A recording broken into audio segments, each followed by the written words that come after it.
Hello, this is Anthony Manning. This is for the physics final, question 6.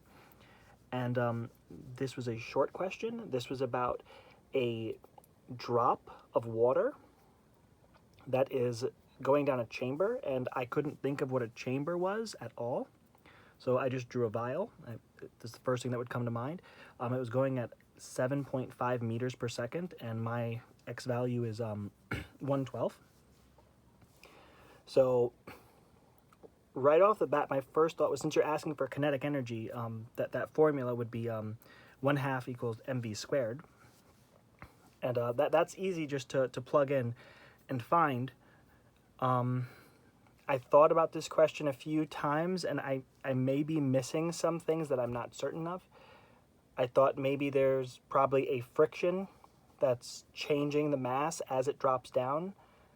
And I also was trying to think maybe I should be taking the derivative for finding its velocity in order to get like the logical equation of a kinetic energy over time.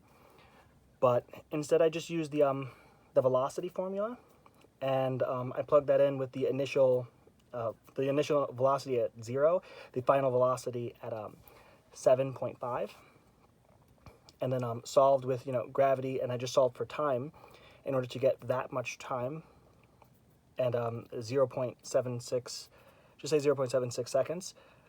And then from there, just dividing in order to turn it into a rate, because specifically it states that we need a rate of change of the kinetic energy. But I still feel as though that you may have been asking for the derivative.